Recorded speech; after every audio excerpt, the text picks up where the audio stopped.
Hello, everybody. If there is anybody. Is anybody out there? Welcome to Dad's Den of Pop Culture. I'm just looking at stuff here. Yeah, it seems like stuff's working. All right. Well, how's everybody doing this Sunday morning, January 11th?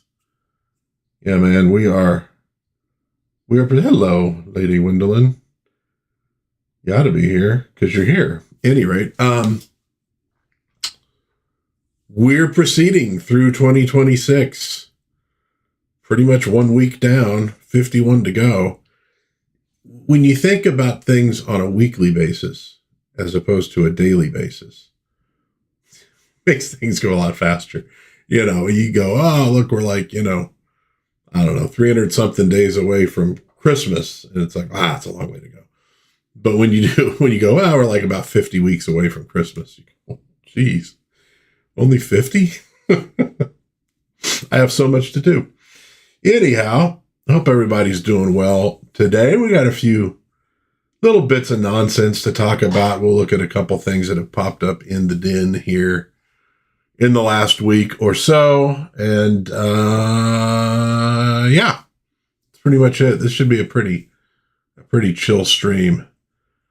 I'm tired, man. First kind of week, back at work. When you get right down to it, it's just getting old. I'm getting old. Every time I take more than like a day or two off, I'm like, oh, I want to retire. This is so much better than going to work every day. Anyway, so what do we got going on? Well, and obviously the world has a lot of stuff going on.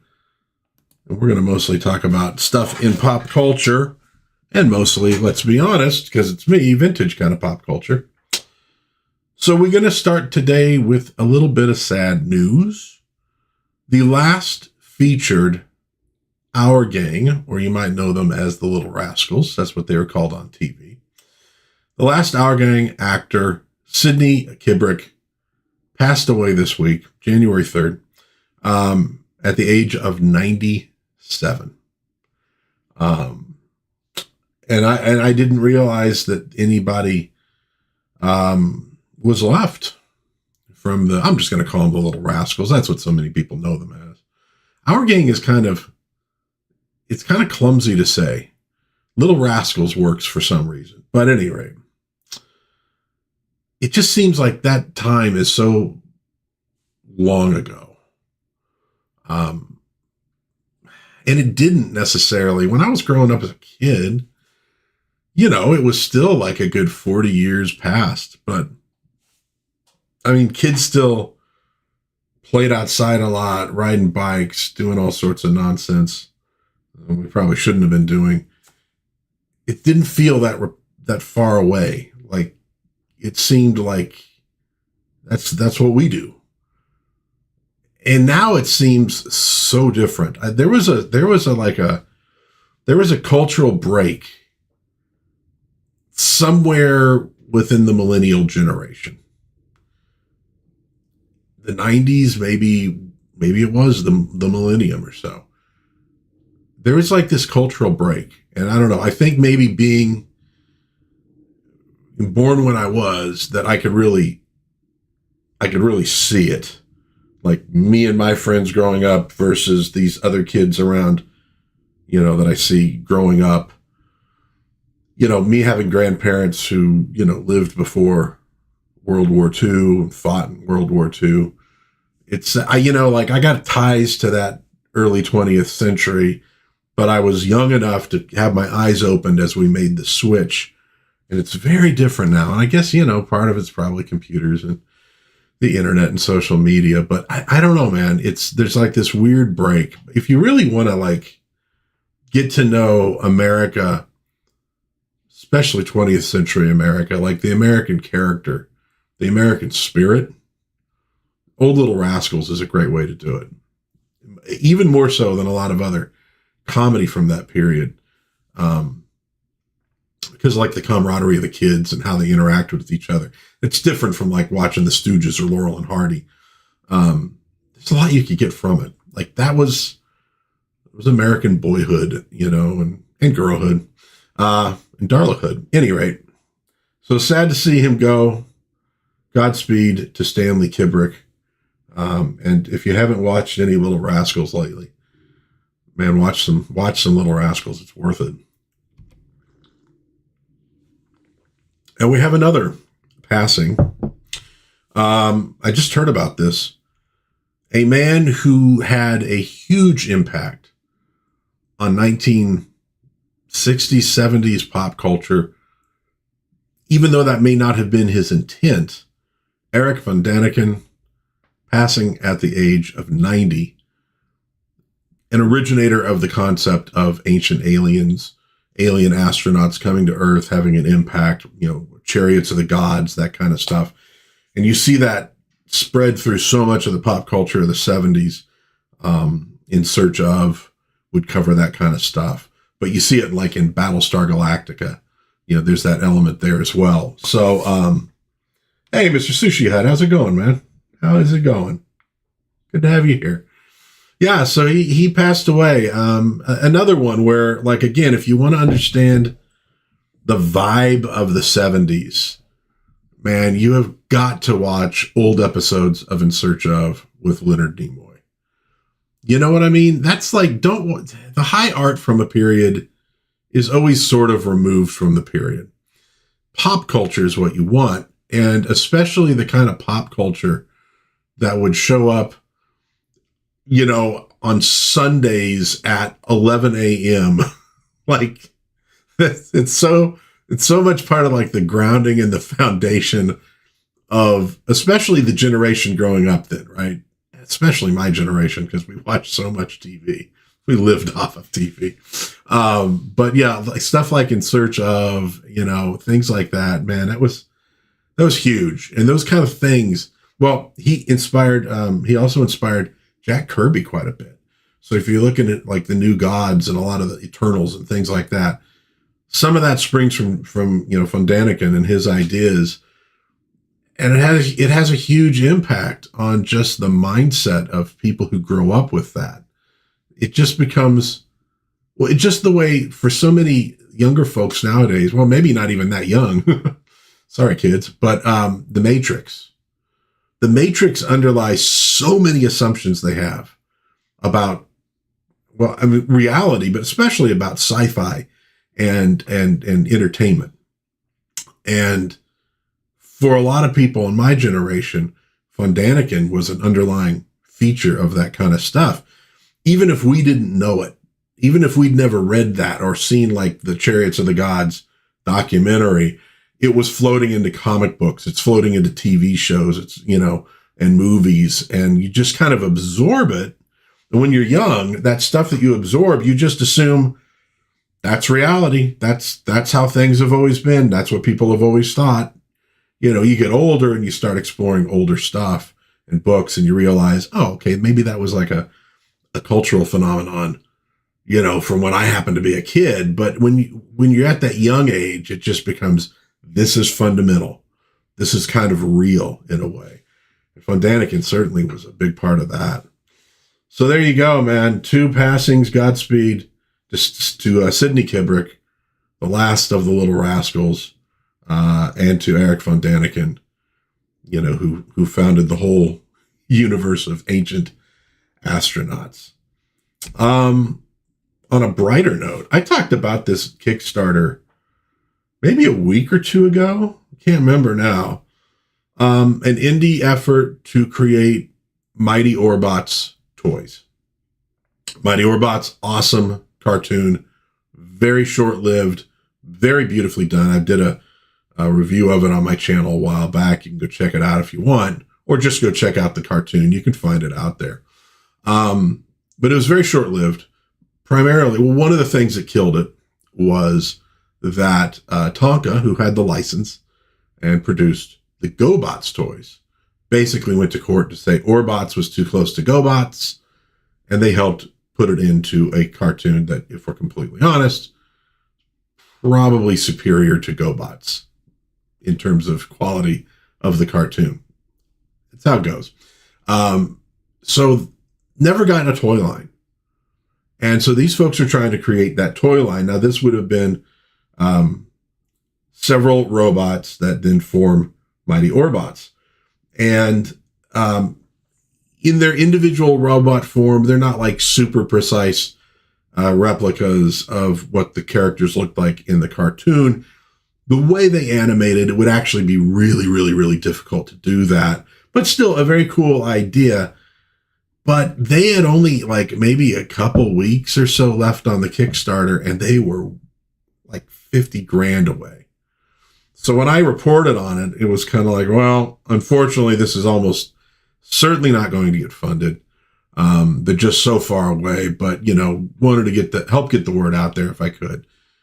And I don't know how much I got the word out there, but a lot of other people were hustling and they got it funded. So they did manage to fund this. Now, I don't know if it's like something you could still buy in on.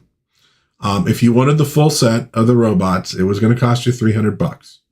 And note that this dude is 12 inches tall, 1 foot. So the component parts would obviously be quite a bit smaller than that. So $300 is a little steep, and it did keep me from backing it because I just out of my budget at the moment. Sadly, something I'd love to support, but I just supported the Lincoln Mini Monsters, which I put a fair amount of money down for that. So I don't know if you could still buy in on this if you have a desire to, but it's cool that they managed to get it. It just shows you too, if you got like a Kickstarter going or a crowdfund or what have you, man, keep on hustling till the very end. You'd be amazed at what you can actually do when you're getting that word out there and really pounding it. Horace H. Hoover, I want to say 5th issue of that comic, God, 4th or 5th, I can't remember now. It was kind of in the same straits. Now, not looking for nearly as much money as the Orbots campaign, but it was a ways away, and they managed to pull that one over the line with a lot of effort at the very end, which I'm super happy about because I love the Horace H. Hoover comic books, and I was really hoping to get, the finale for that. I don't know that this is a finale, but you keep it continuing. Anyhow, so that was very cool. I like to see that. For fans of Godzilla, specifically Godzilla -1, they have announced Godzilla -0, the sequel. Release should be in November of 2026. So this November coming up. I don't know that we have any insights at all into what this is going to be about. The first one obviously was a more sort of serious take. You had the story of this pilot who was supposed to be a kamikaze who survived the war and felt shame. That's blended in with Godzilla and his rise. Obviously, Godzilla was sort of in some ways, a stand-in for the atomic bombs, I should say, that the U.S. dropped on Japan to end World War II. So I presume it's going to continue to be a more serious take. I don't know exactly where they're going to go with it. I don't know if we're going to have another giant monster showing up in it. I mean, remember, Godzilla got a couple movies before you started kind of getting the monster mashes going. So my guess is they probably won't do that. And you also got the whole, what do they call it? Like the Godzilla monster universe or whatever, Godzilla versus Kong.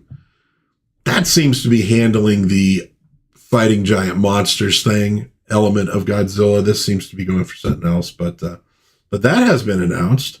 And, fingers crossed that Jaguar will show up in it somehow.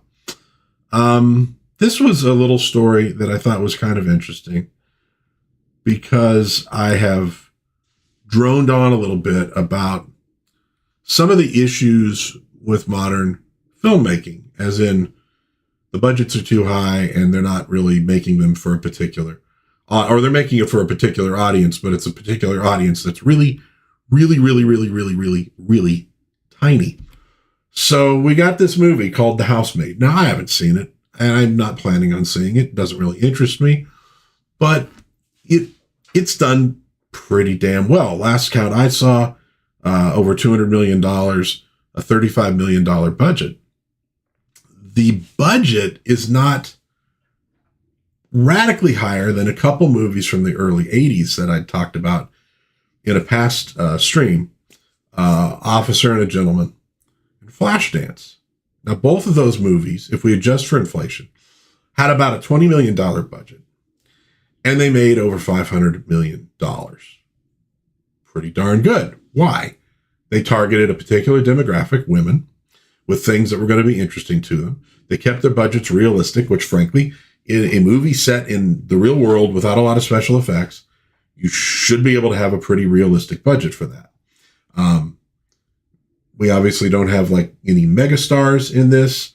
Sydney Sweeney, who's well known, but not necessarily a major movie star at this point. So they kept the budget reasonable, and they've made a profit. And by now it's probably made more than $200 million. I don't know how far it will go, but it just shows you like, okay, this is how you make movies in a movie business. It shows there's somebody still capable in Hollywood of doing this. So maybe they could turn things around in a little way. It doesn't seem they plan to, mostly I think because of ego more than almost anything else. And audience erosion, but you'd be amazed how fast, audiences will come back to the theaters. This was a huge issue in the 1950s as TV became more prominent. TV was stealing viewers away from going to the movies.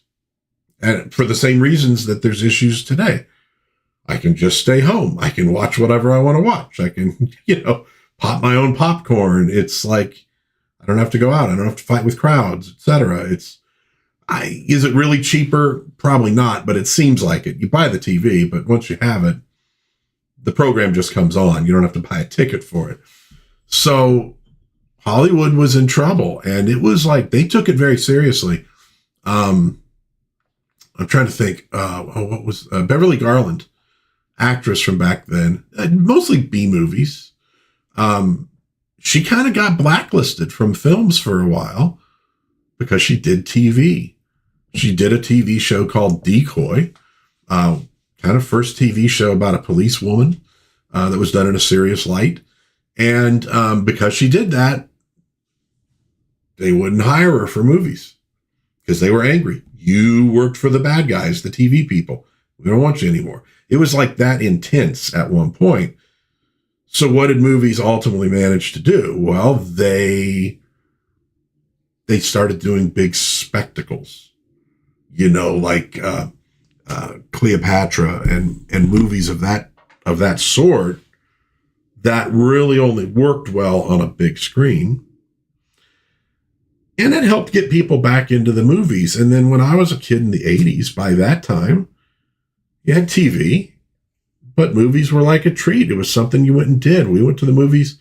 Once I had my own money and my own transportation, I'd go to the movies once a week, maybe twice a week sometimes.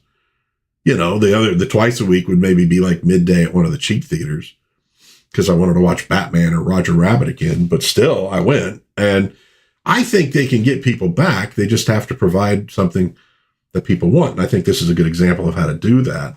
It aims at a particular demographic, gives them what they want. Again, the superhero movies that are dying on the vine right now, that are just not doing well, even with the budgets they have, if they just said, look, our primary audience is guys, from like the age of, 10 to 50. Let's give those guys what they want. We're going to have the action. We're going to have stories of heroism. We're going to make sure the women in it are beautiful. And lo and behold, they'd probably start making a profit on those things again. It'd probably be just about that easy. So again, it's like an ego and politics problem for Hollywood on some of this stuff. But we do have movies like this. You've had some horror movies that were very successful last year. What was the one? Weapons. The vampire one down south. I can't think of the name at the moment. They did well. Okay, they're aimed at a horror audience. They provide what the horror audience wants for the most part. That's an audience that in some ways is easy to please. They were done with reasonable budgets. There you go. So, and if you're making money on those kind of things, it also helps you. And especially if you're making it on the big budget stuff, but even then, the smaller ones, if you're doing that, you have now the money that you can float projects that are more personal, more political, that don't have to make a big budget. They can kind of break even, and you can get away with that if you have other crowd pleasers that are bringing in your money. So, maybe things are starting to turn around in a way. We'll have to see. We'll keep our eyes on it. Mr. Sushi says that is a good plan. Give people what they want. I think Hollywood also needs to tell more stories that are simple and classic. Yeah. And if you think about it, simple classic stories are what people want. More often than not. Look, a good thriller, with twists and turns and stuff is awesome too.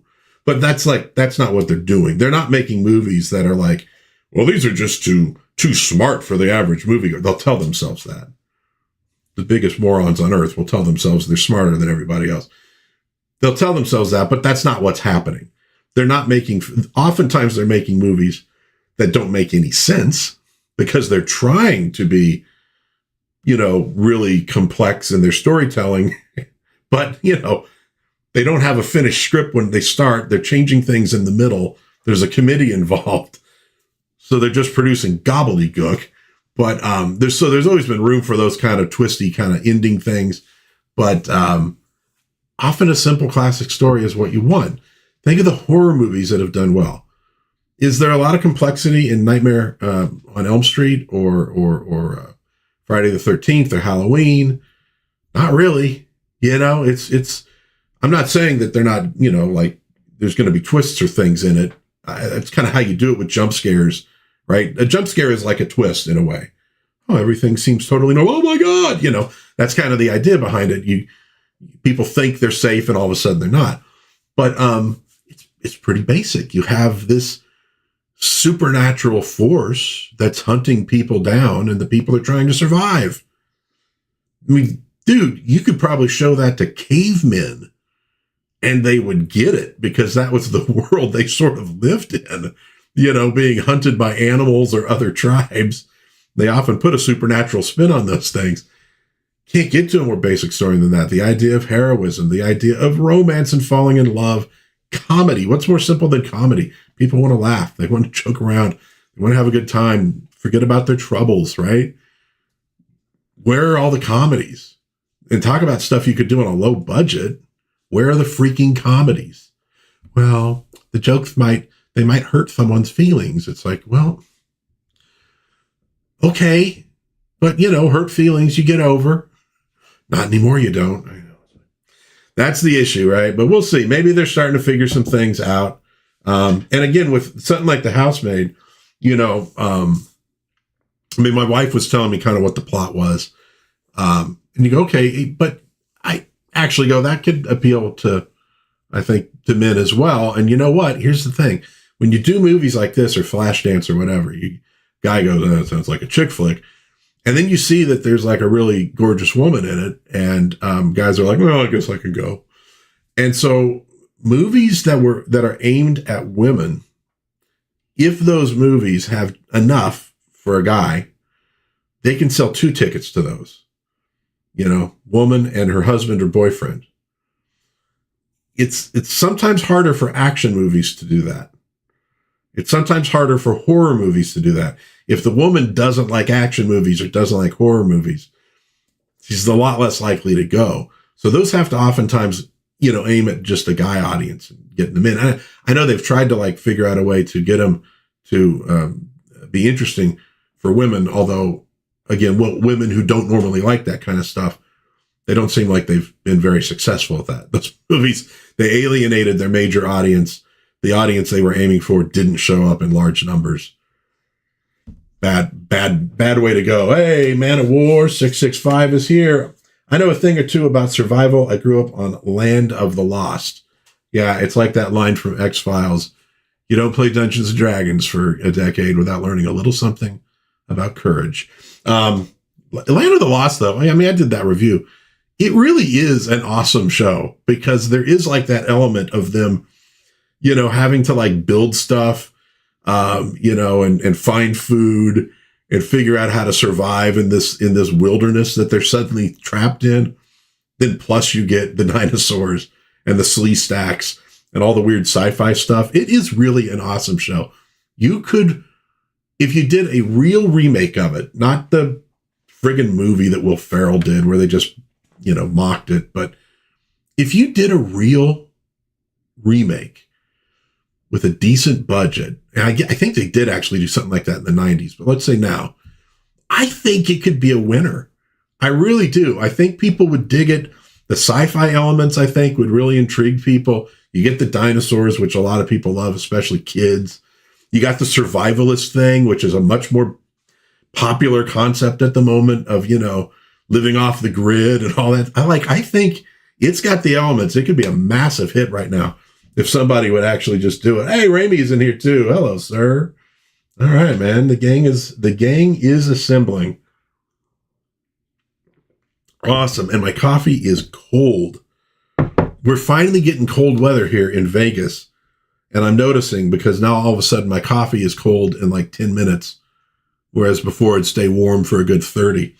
Oh yeah, I know what you mean. Dude, I didn't go see it either. I didn't go see it. I have strangely too much respect for Land of the Lost for it being a Will Ferrell movie. And I've liked some Will Ferrell stuff.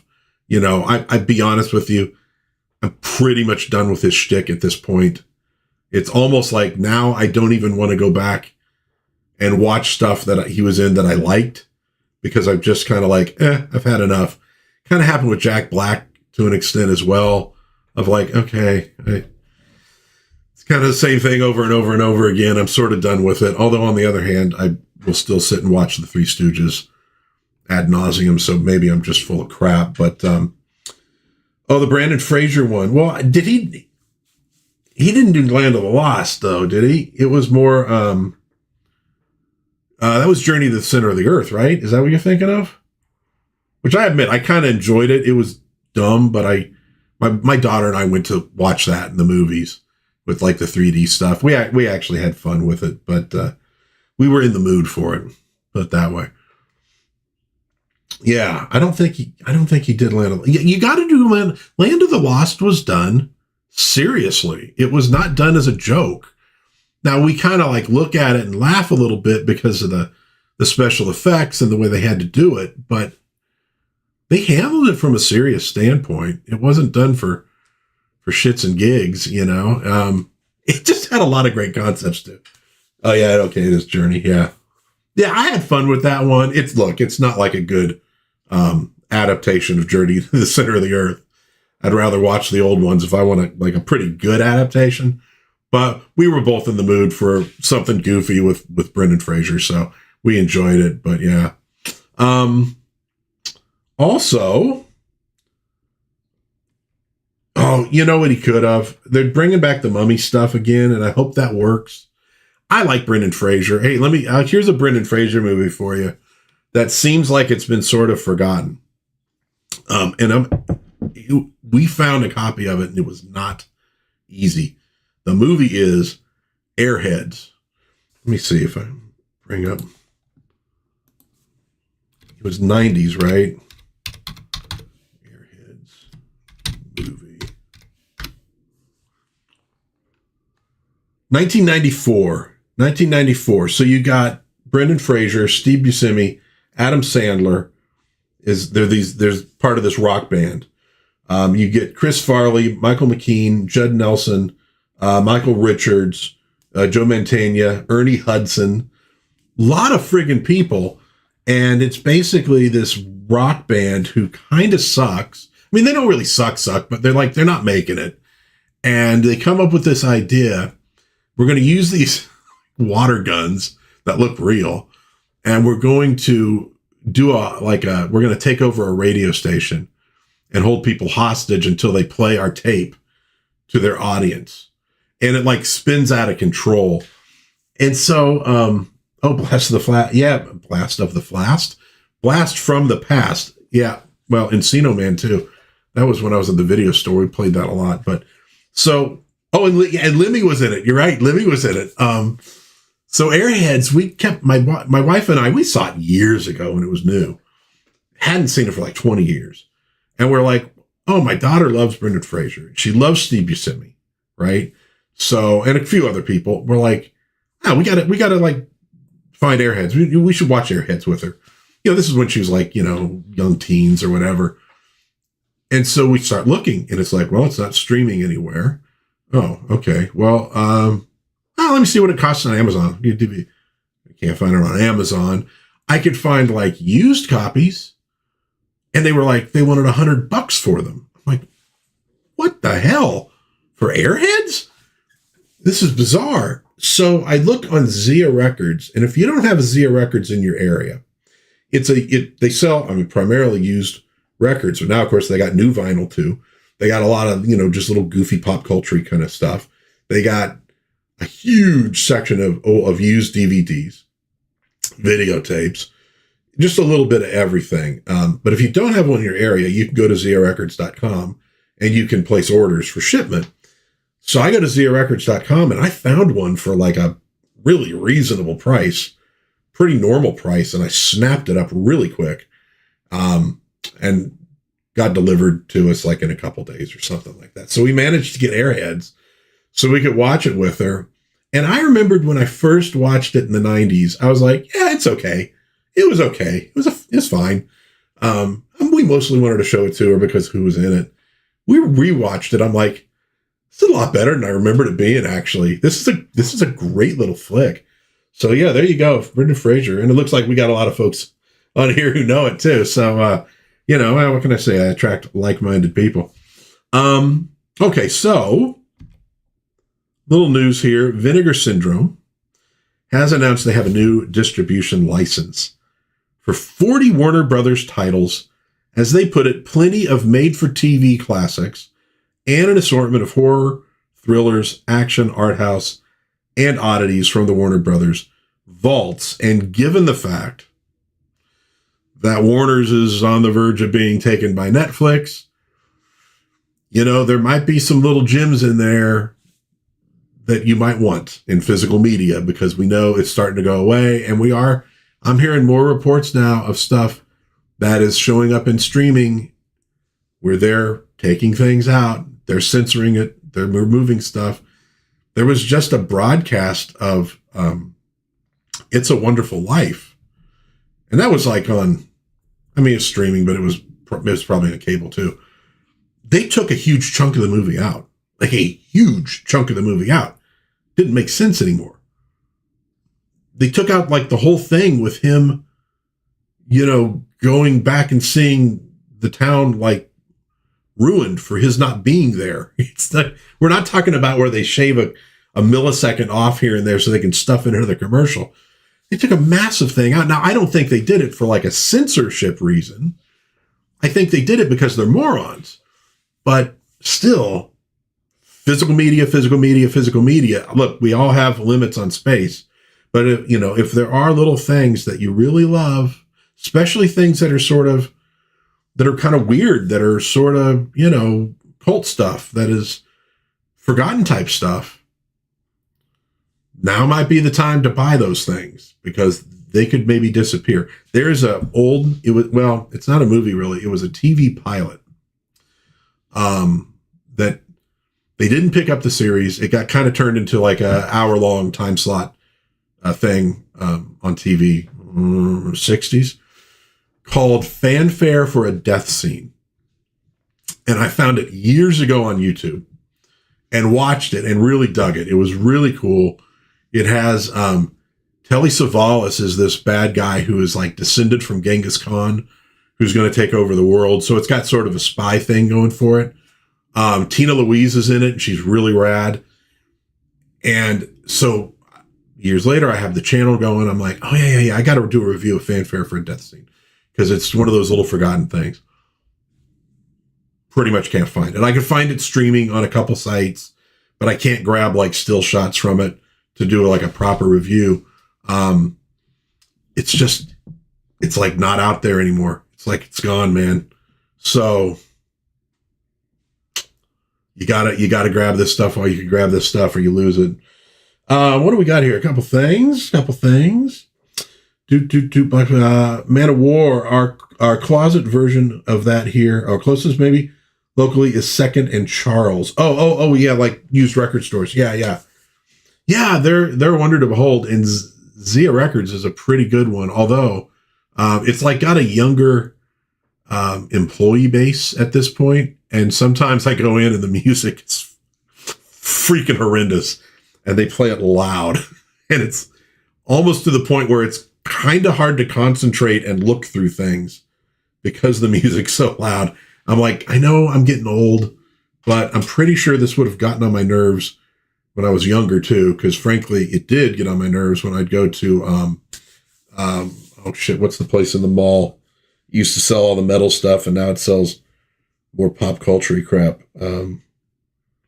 My God, I can't think of the name of it. Anyway, it annoyed me in there too when I was in my 20s. But yeah, dude, those are places like you could get cool stuff like that too at thrift stores, but you might have to hit 10 thrift stores to find what you want to find. But places like that, they're great. Just great for browsing too. If you got them, support them. Try to keep those alive as well. Manowar also said, remember, as vital as the actual movie on physical, companies are also get out of the player business. Yeah. You need the players as well. We're losing those. I mean, like, I took a DVD to work one day. Because I was like, a movie, and I'm like, I'll just put it on my computer. I'll just listen to it while I work. And put it into the little, DVD, CD-ROM slot in my computer. And it's like, and it's not a super new computer, but it's relatively new. They're like, oh, no, we don't have the codec for playing DVDs. Yeah. You're like, what? I can't play DVDs on this thing? That was expected, my old laptop, I could do it. No, not with that computer. So yeah, you want the players, you want to maybe have backups. Somebody was just predicting that blank VHS tapes might become like a big thing here real soon, especially if they're still in the shrink wrap. But he goes, you got all those funky like sleeve designs they used to have. They might become collectible. And I'm like I wouldn't mind having some just to have them. I'd like to record something on. Would be kind of fun, especially if I could set my VCR to actually record like a live stream from YouTube. That seems weird somehow to record YouTube on a VHS tape. That would be fun. So yeah, but you got to get those players as well. Mr. Sushi Hut says, I just got some new shelves in my apartment to start hoarding Blu-rays. It's a must these days. Yeah, I just expanded my, I'm going to move this camera and I'm going to regret it, but I just expanded my shelf space for action figures because I had too many of the doggone things. Yeah, that's pretty good. It's not too bad. Okay. And I'm already like, I replaced some short shelves with some longer ones. And now I got the shorter shelves and I'm like going, yeah, I probably ought to put those up too, because God knows I have more crap that I'm going to want at some point for books, for whatever. I mean, it's probably just a old guy thing at this point where we're hoarding all this stuff and then who knows. But the fact is, all right, so I buy all this stuff and assuming it stays in good shape and I hold on to it for another couple decades. Couple decades from now, there might be some folks in their 20s who rediscover a lot of old stuff that's cool and they're into it. And our collections are going to go into antique stores, into Goodwills, into whatever.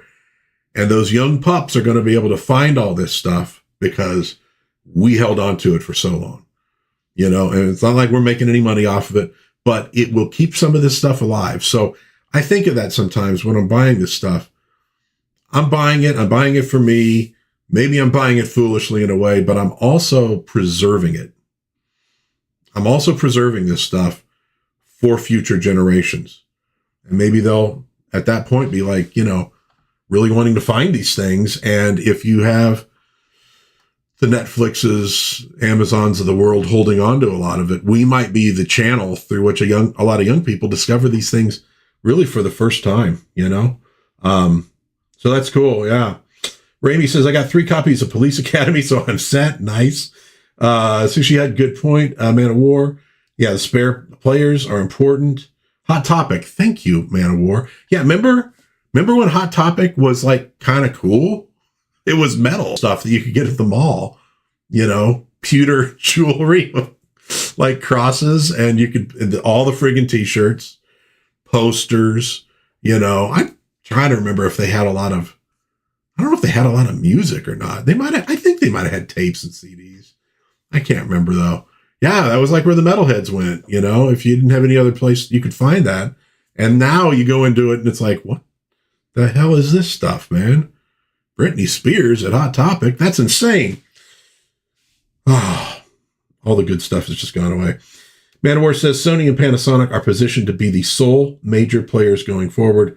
Everyone else is scaling way back or flat getting out of the game. And you are not wrong. But, again, you never know when somebody's going to come up from behind and surprise everybody.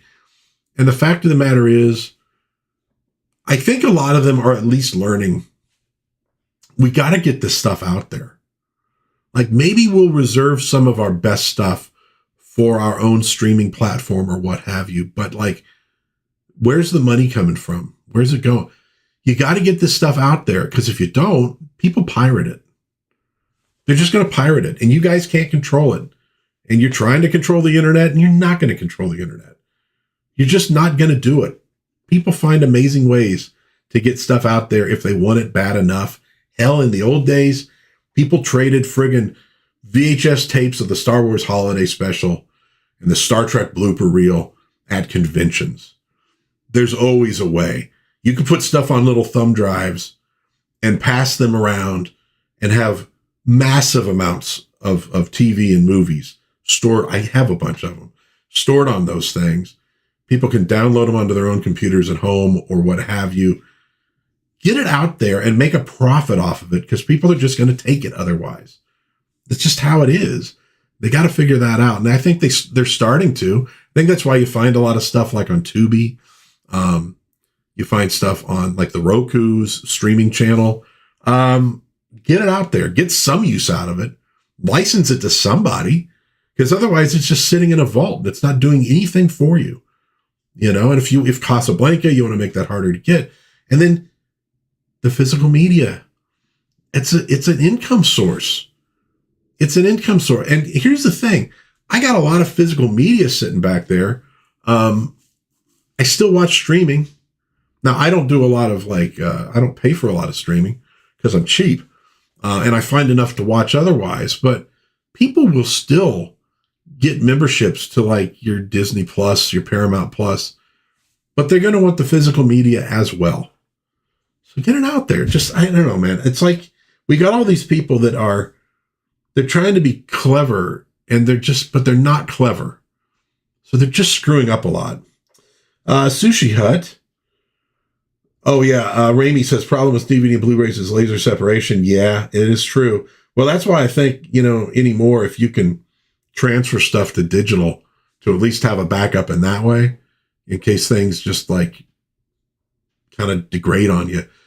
I mean, at least you'll have it. It may not be, as high def, but it'll at least exist.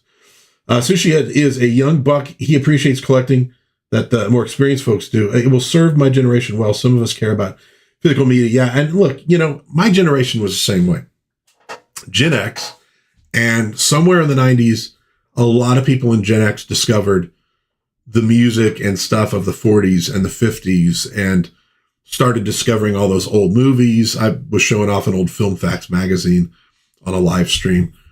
Every generation does it. The baby boomers did it with the 20s and the 30s, like all of a sudden you got Warren Beatty and was it Faye Dunaway in Bonnie and Clyde.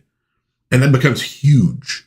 And you have these dudes walking around in the fedoras and stuff like that because they saw it in Bonnie and Clyde. Every generation discovers the cool stuff that their parents and grandparents did. Now, granted, maybe the majority of the generation is just watching whatever's new, which at this point would be TikTok and Instagram.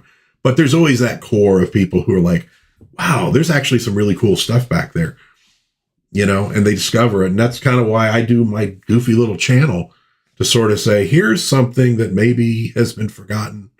You might want to check it out because it's actually pretty cool.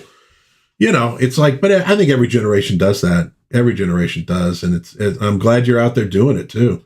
We raised my daughter on a lot older stuff, so she's aware of it. And she has maybe friends who aren't, but at least somebody is, and she can pass it on, maybe to her kids and, maybe the grandkids, and they'll discover the little Rascals and go, holy crap. Can't believe this is even real. Man of War agrees with Mr. Sushi Hut. Wife won a PS5 as a door prize at an F&T meetup. So that's our 4K. Plus, I've got 2 Blu-ray in the bedrooms and 1 in the box.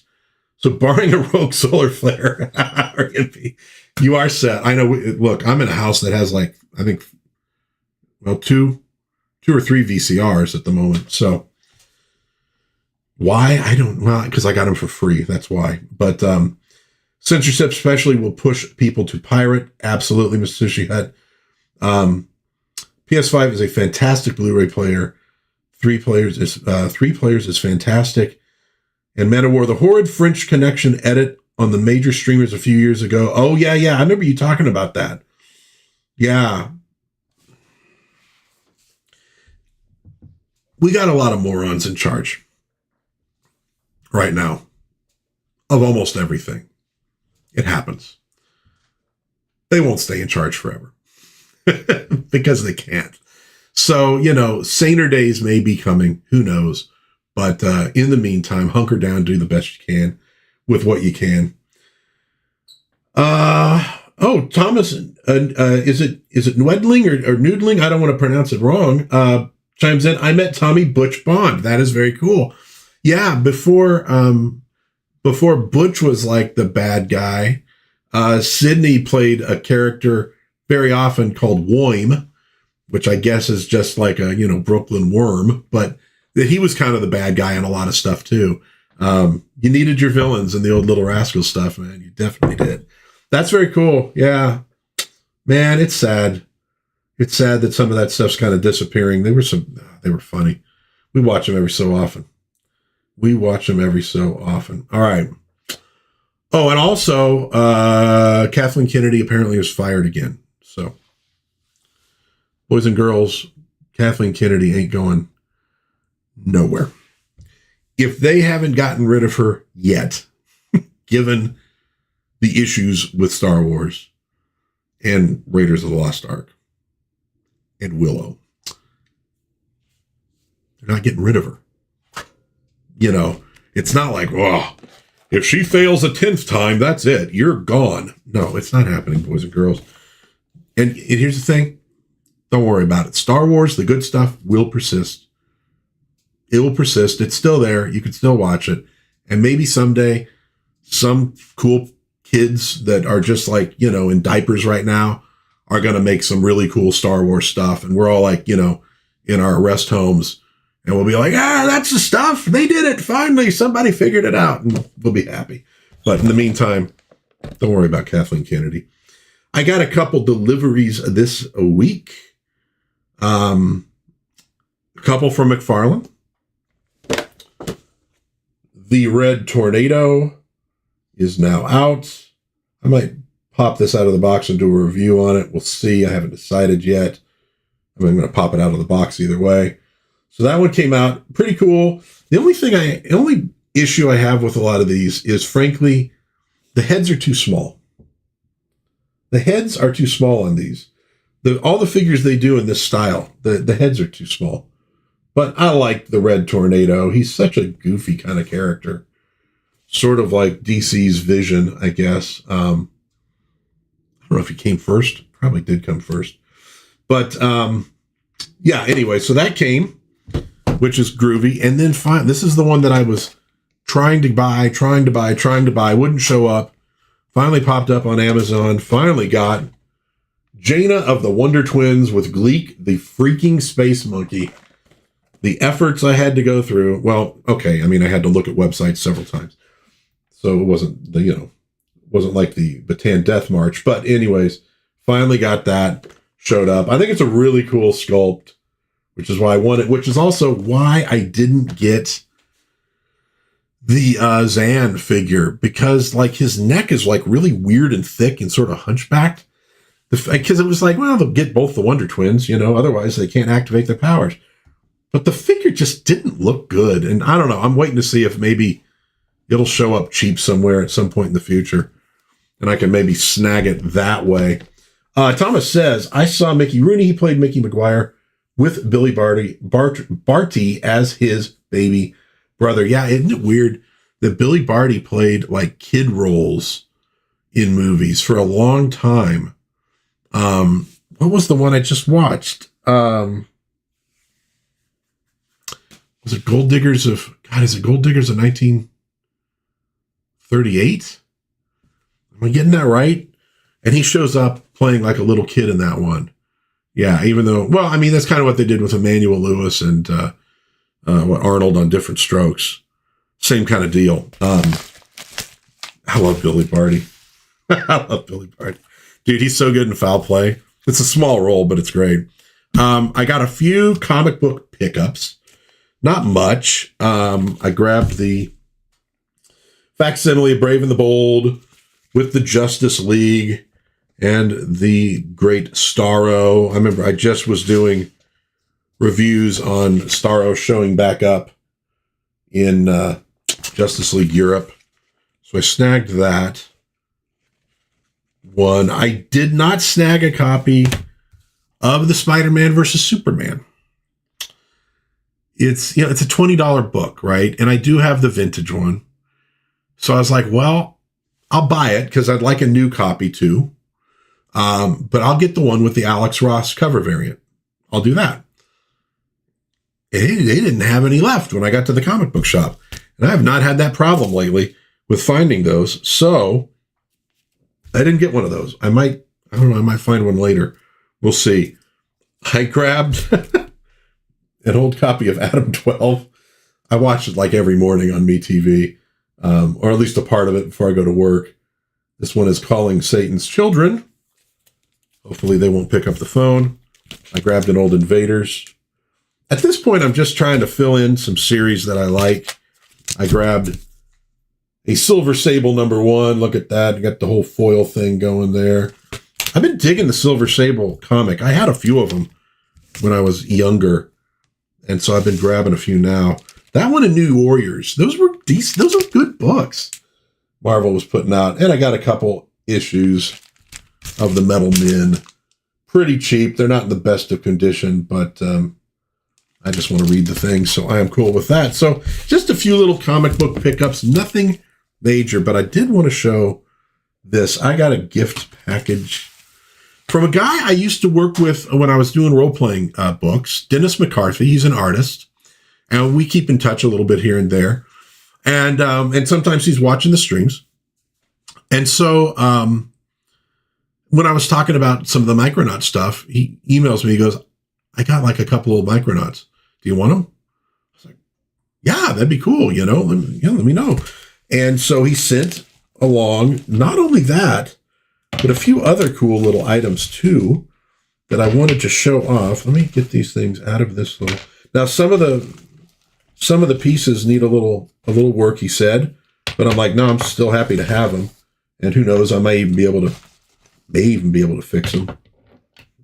It's not entirely impossible that I might do it. Oh, I'll keep the little pieces that are left over. I'll keep them in the bag. We'll get them out. So we did get a couple of the Micronauts, which is cool. I needed these. Now he has a little damage here.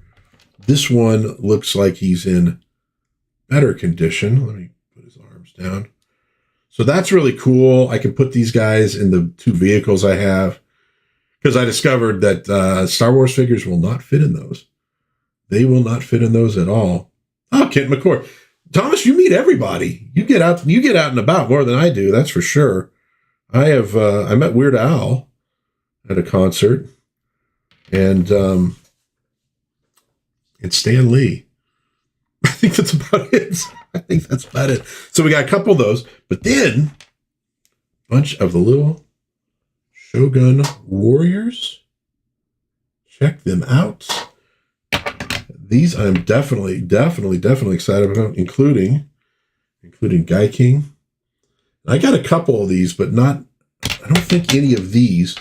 Now we got this dude who he is missing his leg, but I do have it, so I could probably fix him.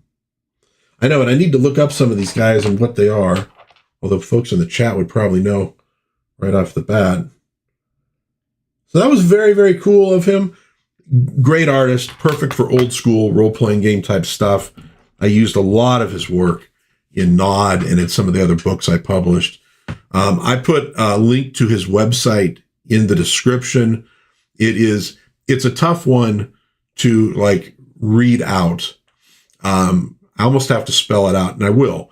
So his website is GWYTHAINTNY. So Gwithantny is what it kind of looks like, .wordpress.com. But like I said, I put the link in the description if you want to check out his work. Very cool guy. And I love that we're still keeping in touch, even though I haven't published anything in quite a while. And then just some really, really, really cool items that he sent me that I will be very proudly displaying on my toy shelves. The Guy King one was like, oh, dude, I've wanted one of those for a while. So Imagineer the Second. Third might be Grandizer. Oh, we did meet a few people at VSDA shows, Lady Wendelin. You're right. You are right. Yeah, the Micronaut stuff is cool. Love Comics 485, Thomas says. Me too, sir. Me too. And it's funny because I started collecting in 85. And so obviously I collected a lot of stuff from 85 to about 91. But even from an early age, starting, the pre-85 stuff really called to me. And I got into back issues from a fairly early period of comic collecting. Manowar says, Micronaut's the toy that converted me from a comic reader to a collector. The real kick in the pants was Michael Golden was at Fan Expo here in NOLA, New Orleans, last week. Couldn't justify yeah, dude, Michael Golden. I swear, you get comic book artists on a stream and Golden comes up and it's like you've just brought up Leonardo da Vinci. It's amazing the fan base he has among other comic book artists. It really is. Really is. And Micronauts is some good stuff. That is one of the series I'm collecting. Micronauts and ROM. You know what? I just got some of those Crystal Warrior books. It's a short series, but I really liked them. I thought they were very cool. The art was really good. I want to say it was Frank Springer doing the art, and he's really impressed me in recent years. I've gotten a few things that he did. And so I've been kind of collecting some of the, comics based off toys, although not as much the G.I. Joe and Transformers, which is the kind of the gold star of that in a way. But those lasted so long. It's that's a tough one to jump into. Well, let's look at a few coming attractions. This actually is a pre-order that is now live for the Marvel Legends Kitty Pryde Colossus 2-pack. Pretty cool. Kitty Pryde was I love that character. Excalibur is one of the first books I started collecting when I got into comic books. Fell in love with Kitty Pryde. This is kind of from a little earlier, but she and Colossus were an item for a long time. Looks like you got Lockheed in there as well, the dragon. $56 at Amazon, still available the last I saw. So that's cool. I mean, they do a lot of good Marvel Legends. They really do. And they do pretty darn good sculpts on most of them. Coming July 21st, so we've got a lot of forward notice on this one. Carl Barks Studio Edition from Fantagraphics.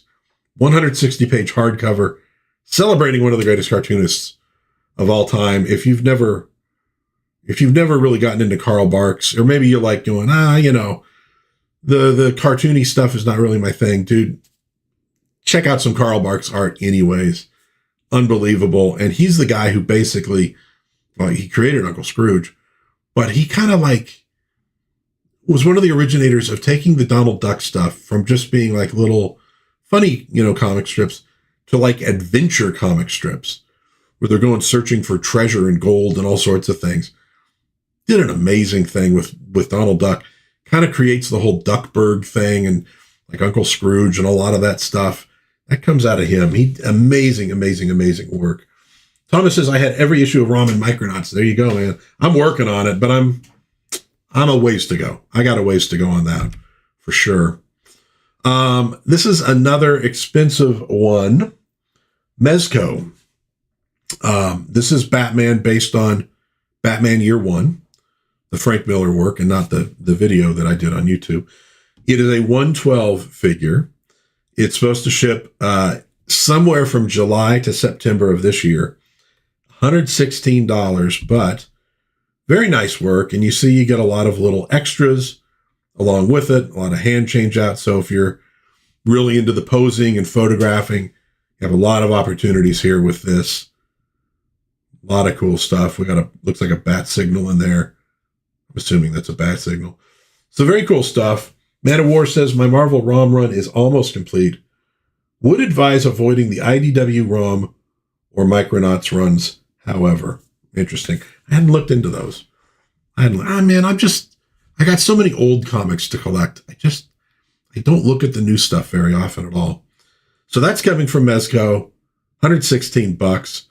More than I want to pay for figures, but they look very nice. They do some really quality stuff. Now, this I just saw, popped up on Twitter, from Fujifilm. Now, this is a movie camera, essentially. It's called the Instax Mini Evo Cinema, right? So you hold it kind of like you held the old Super 8s back in the day. And there's a little dial on the side that you can set to different years, and it will use filters to make the images or the movies you take look like they're coming from that year, or at least that era, 1930 all the way to 2020, which I thought was really, really cool. Now, it is releasing January 30th in Japan. I don't know what the American release date is. I'm sure there will be one. No price info yet on this thing, but I thought that was just really, really cool. And for a retro head like me, I would actually probably make use of that more than I really should. I wonder if you could set it up, if I could do my live streams and make it look like I was back in the 60s or something. My mind is already back there. I might as well look like I'm from there too. So that is from Fujifilm. You might want to check that out. Again, releasing January 30th in Japan. So maybe February, March, something you'd be able to find it, elsewhere.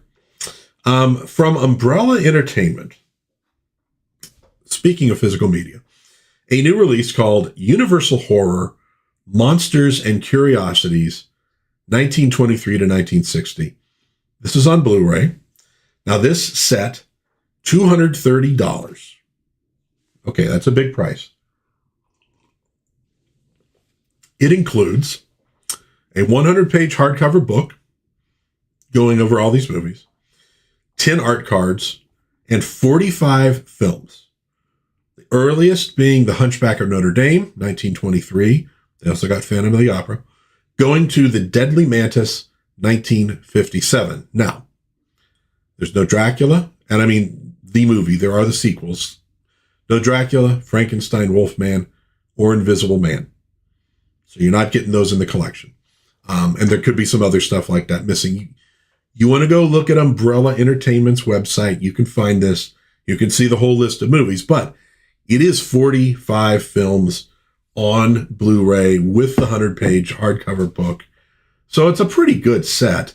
But again, it's, $230, so it's not cheap. But if you are into Universal Films and you don't have a lot of these on Blu-ray, for the price, it might be a good option. And again, you get a little bit of extras with that as well. Mondo is offering for pre-order on January 13th at 11 a.m. Central Time. We got to get this right. Chitara. Now they've done I think they've done a Lion-O and a Mumra. Now they got Chitara. She comes with, there's another shot of her. So it's a little bit different from the cartoon. They've done a little redesign on it, but she does come with Robert Bill and a baby Lion-O. You can see the little speed streaks they got there, some hand change outs. You got the hair flowing in the wind as well as the hair knot. So all sorts of that kind of cool stuff. 1/6 scale figure, $245. So again, another one that is a little on the expensive side, but again, like Manowar said, it is a decent sculpt. It is.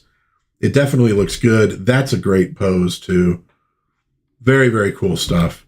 So you might want to check that out if you are a Thundercats fan. And you have $245 with nothing to do with it. Also from Fantagraphics, like that Carl Barks thing earlier, the Silly Symphonies Collector's Box Set featuring 1930s comics from Ted Osborne, Merrill Damaris, Al Taliaferro, and Earl Duvall, also coming out January 13th. Now this book, 75 pages. I'm sorry, $75, 424 pages. So it's a big boy. That's a big boy. And I think it's going to probably cover a whole lot of those comic strips from that period. Obviously, we're talking about Disney stuff here. So something to definitely check out if you are into that stuff. Again, I wish I had more shelf space, because $75 for that, I'm one of those guys that when anything is cost more than about $20, $25, I kind of do the, not so sure, whether it's an action figure or a car or a house, $25 below that. And I'm like, why not? Above that? I don't know. So, but $75 for something that size, that's actually pretty darn good. But again, shelf space is my biggest problem lately. Thomas says, my cousin blessed me with thousands of comics from the 60s and early 70s. His wife got angry when the comics shipped before the baby furniture to Iceland. He gave them to me when he returned. That's cool.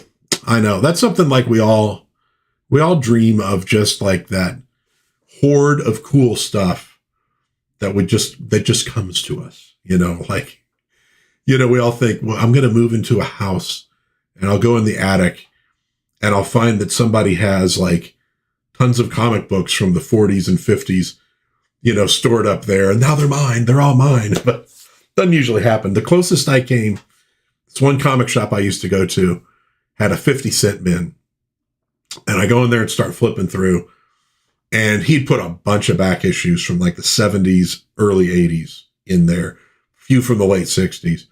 And I start pulling like, oh, I'll grab that. Oh, there's about, and I walked out with about 100 comics.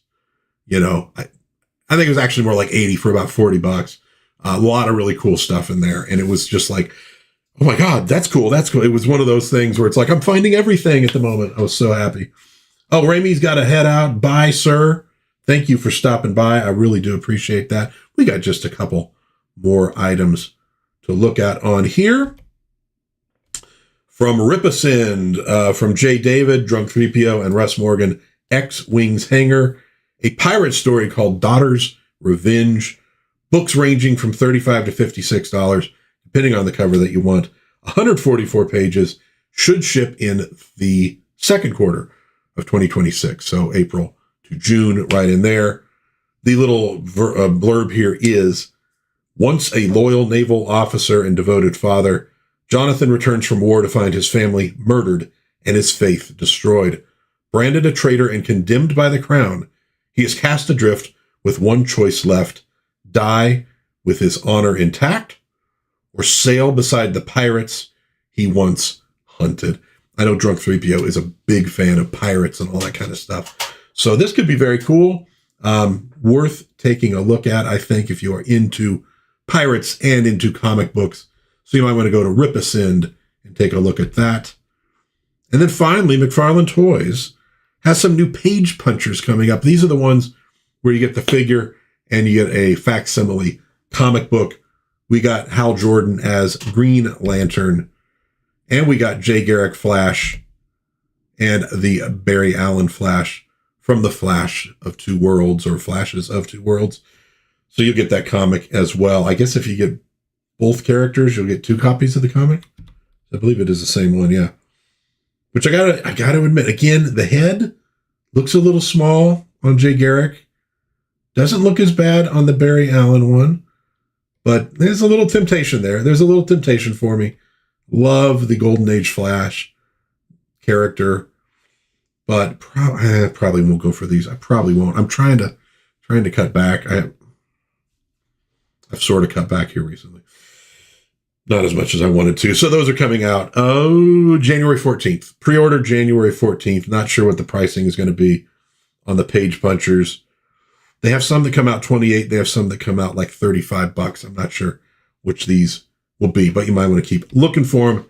January 14th. So really no big reviews to do this week. I haven't watched a lot of movies lately. Been watching a lot of TV. Been listening to an audiobook at work, prepping for a review. Been reading some stuff, prepping for a review. But yeah, I don't really have any reviews to do this week on anything. But I did want to end with the coolest thing I saw on the internet this week. And I think a few people, made me think of theme song of Chuck Connor's show, Branded. Oh, yeah, Man of War. It's so, well, that's a theme. That's a theme you get in a lot of stuff. I've watched very little of Branded. I'm watching The Rifleman right now. I'm trying to get that whole series in. I think I'm in the 2nd season at this point. Branded would be a good follow-up to that. So coolest thing I saw on the internet this week, I'm sure a lot of people have. We got a revolution going on in Iran, people trying to find freedom. This is an image, once upon a time, would have been on Time Magazine, would have been on Newsweek, would have been on everything. Now we live in a world where there's not a lot of reporting on this in the mainstream. And some of the reporting seems to be on the side of the totalitarians, which is very, very sad. I don't get political on this channel a whole lot, but I think a lot of us could appreciate folks just want some basic freedom, But also, even if you're whatever side you're on, I don't know. Do I have anybody watching this who's on the side of the Islamists? I have a weird feeling I don't, but maybe I do. Who knows? This is just an awesome image. These are one of those things where you're going, there are those images that get captured once upon a time by photojournalists. This is obviously some people doing it themselves it's a really cool image, period. And I don't know, there's a time where I could see this being done, the pose on, comic book covers, people imitating that kind of thing. Given some of the weird politics nowadays, I don't know, but God bless the people of Iran and good luck to all of them. I hope they come to a better place than they are right now. Again, Mr. Sushi, we need to pray for the people of Iran. We really do. We really do. They're going through it for sure. And God bless them. Man of War says, Rifleman was my live action as a kid next to Star Trek original series. Favorite, I'm assuming. Rifleman's a great show. And it's a great show about fatherhood. It's one of those things where, if, for young people who are maybe going to become fathers, and maybe they didn't have a father in their life, and they're kind of like, what do I do? What do I do? How do I do this? Rifleman is a great training ground for fathers. Leave It to Beaver, believe it or not, Ward Cleaver, a lot of wisdom in that character. Actually, Mike Brady on the Brady Bunch as well shows you how to deal with kids that does not involve a lot of screaming at them and everything like that. And My Three Sons, another good one. I did a video about those last three a couple years ago for Father's Day of just like dads that inspired me on TV. But Chuck Connors and the Rifleman is another one. Andy Griffith, good example. There's a lot of good examples on TV of fathers who raise their kids, with love and with discipline and made it work. And if you need something to learn off of, I know it sounds funny. It's TV. And look, obviously it's easier to solve problems in a TV show and a script than it is in real life. But I think it'll give you a few principles and a few patterns you could follow that'll maybe help things. And remember, if you're working with kids at a very young age the right way, it gets easier to raise them as they get older because they kind of have that foundation there.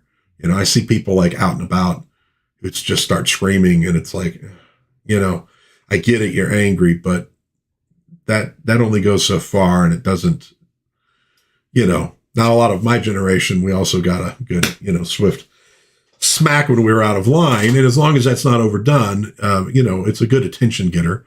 I believe that's what Jackie Gleason in Smokey and the Bandit, what he called it when he kicked that one kid in the butt. That's what we call an attention getter. Sometimes you need an attention getter, but for the most part, slow, steady, explain what's wrong, what they did was wrong, why it was wrong, and a little punishment, and kids will figure things out and probably be a lot happier in life. Go down some weird rabbit holes sometimes, tangents, but there we go. Oh, what do we got here? We got, Johnny Crawford. Okay. Of course you did, Tom. Yeah. And I downloaded all his albums. Very cool. And we got Andy Griffith mentioned there. Bump, bump, bump, bump, bump. A list of who you haven't. I know. Thomas has met everybody. He's been everywhere. Thomas, you need to write down all this stuff.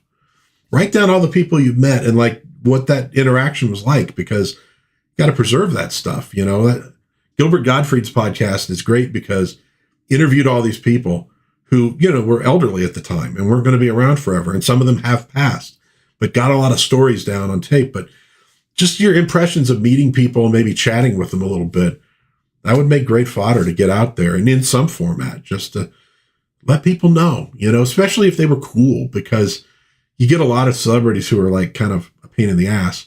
And it's always nice when you find out about the ones who were cool, decent people, just regular folks. It's always nice to know. Well, I think Homer Simpson is a sign-off. Yeah. Jason, you ain't completely wrong. Although I will say this. You had characters like that back on radio shows in the 40s. Life of Riley was one of them.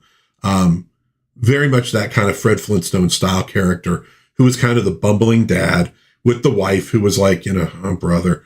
Alice Faye and Phil Harris, same thing. Very funny shows. I think the important thing is, though, you had shows that counteracted those as well. So it's okay to have the shows where dad is kind of a doofus. It's funny, especially because in the old days, dad is like in charge. So being able to soften the father image with his fallibilities was not like a totally bad thing to do. But you also had stuff like, A Father Knows Best and, like the Andy Hardy stuff where dad is not a bumbling moron.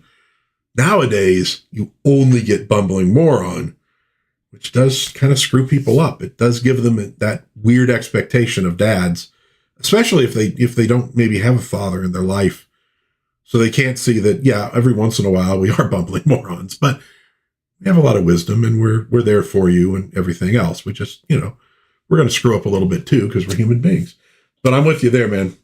So that'll do it for Dad's Din today. We kind of were all over the place. It was a little weird of stream, but I had fun. I hope you had fun too. Thank you, everybody in the chat. Jason Sandberg, Thomas Noodling, Man of War 665, Neighbor of the Beast. Ramey was in here, Mr. Sushi Hut, and of course, I hope I'm not missing anybody, and of course, Lady Gwendolyn, my mod, and my wife for about 30 years now. Folks, it actually can work every once in a while. You get lucky, and God knows I got very, very lucky. God bless everybody in Iran. God bless everybody out there. Please try to have some fun. Be kind to one another. And I will see you hopefully again soon. I should say, coming up this week, Monday, doing my retrospective of Walt Simonson's Thor this year. We're doing Thor number 338. Wednesday, I got a review of Pirates of Darkwater, an awesome cartoon. Friday, doing a little show and tell on the Hasbro Star Trek board game from 1974. It's for kids. It's kind of goofy. You might have fun watching that one. So that's coming up. Hopefully I'll see you this week in Dad's Den. But until next time, oops, do I miss anything? Bye, everybody from Lady Wyndham. Thank you. Man-O-War. And don't go home and don't go to eat and don't play with your... That's on my island. Dude, I love Smokey and the Bandit so friggin' much. That and Cannonball Run. If I'm in a bad mood, Cannonball Run will take me out of that bad mood more often than not. We all need movies like that. So for the 50th time, I will now say goodbye, everybody. Have fun. And I will see you hopefully again soon in Dad's Den of Pop Culture.